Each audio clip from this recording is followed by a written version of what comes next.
Hey guys, Scooter Street here. Have a Yasuni C16 here today. This one here is for a Piaggio.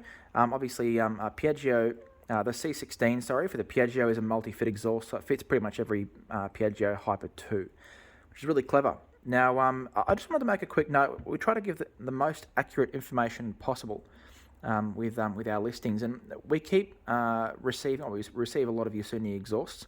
And every couple of exhausts that come, we keep noticing very small changes, and makes it a little bit tricky because we're not sure which change is, sort of the current setup they're going to be using moving forward. So we had a C16 here last week, which had a couple of minor changes, and then this one we've received here today is also a little bit different. So I just want to address a couple little things that we've noticed that do vary from exhaust to exhaust. And for us, with these sort of higher end exhausts, we tend to supply them as required.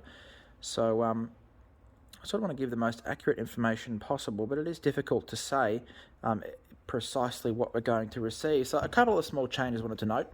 Obviously, this one here has the carbon Kevlar silencer. Now, the last couple that we have received, usually ordering the Yasuni part numbers. The last couple of letters in the part number denote the type of silencer it comes with. So if it has an E on the end of it, that's the aluminium silencer. And the CK is, I guess, stands for carbon Kevlar. And the last couple of CKs we've received have been carbon only. We've sort of been told that they're going to be moving away from the carbon Kevlar and going to straight carbon. Now, the couple we received had carbon only, and this one's carbon Kevlar. And the one we received last week was also carbon Kevlar. So I'm sort of not sure what's going on there. No sort of definitive answers from Yasuni. I guess we'll just have to wait and find out.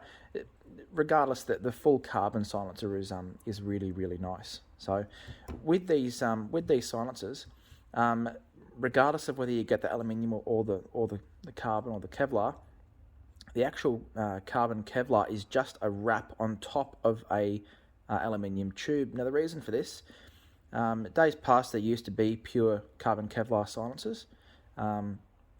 Used to sell a lot of Ginelli exhausts that had this. Now the problem with this is, if you have a stack on the bike, you drop it on the right hand side or something similar, someone bumps it and you crack that carbon, that's it, it's toast. And it's very easy to break once it's received sort of enough of a hit to damage it. That's pretty much it. And we've seen this a few times over the years. Leo Vincetic Xars used to be pretty prevalent for this issue as well. If they received a bit of a hit, it broke the carbon, and that was it. Your silencer was toast.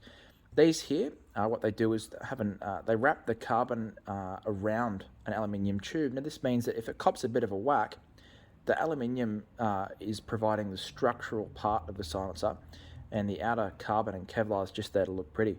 So sort of gives you the best of both worlds. You have a bit more durability if you do have a stack, or you drop it, but you get that nice pretty look.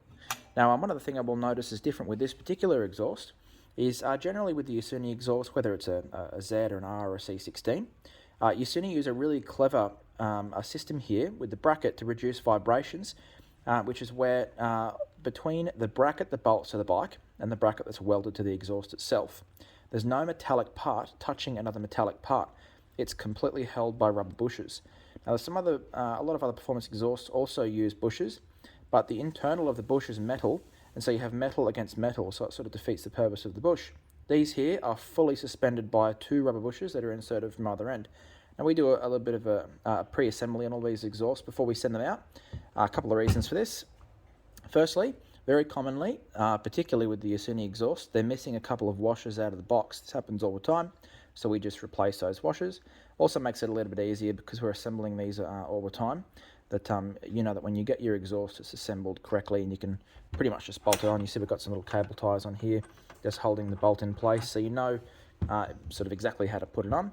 And this we found just reduces some misfitment issues that we've experienced in the past. Now on this particular exhaust, like I said, the one we got here last week was a little bit different. Generally, every Yasuni that I've seen come into the shop has these rings, you see there, which the actual bush, the bushes are inserted into, are welded to the bracket on the exhaust. This one here is a little bit different. The rings are welded to the bracket that bolts to the bike, and the bracket on the exhaust is flat. Doesn't really make a difference. It's exactly the same system. They've just swapped around flat versus ringed bracket. One other thing that's different about this exhaust as well is generally on the Yasunis, because this is a C16, obviously it's got the quick release header at the header, and it's also got the quick release at the silencer, which actually both use a double O-ring system, which is very, very clever. It means you get no leakage. But this quick release system they use, generally on the Z and the R, they have a restrictor, which is like a little cone-shaped restrictor, which is welded into the top of the header.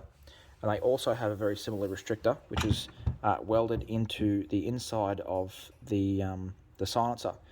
Now, even the C16 that we got here last week, because Yasuni used the same silencer for whether it's a Z, an R, or a C16, it's the same system.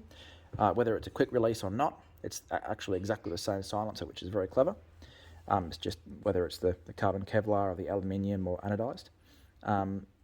They usually have the restrictor. The C16 we had here last week still had the restrictor. This one that we got here today, no restrictor. It's exactly the same part number as the one we got here last week, but no restrictor. Now, from a consumer's point of view, it makes no difference because we always remove the restrictors before sending them out. But I just thought that was rather interesting. So, look, bottom line is these Yasuni exhausts are, I would say, the best quality and value for money that we have available and that we've seen. Obviously, they're a higher end exhaust. Molossi make a range of incredibly high performance exhausts at a beautiful quality, but you're paying upwards of $700 for those fellas. So, value for money. These Yasuni exhausts, whether it's a Z, an R, or a C16, are absolutely beautiful quality, and the value for money is also excellent. Quality definitely second to none.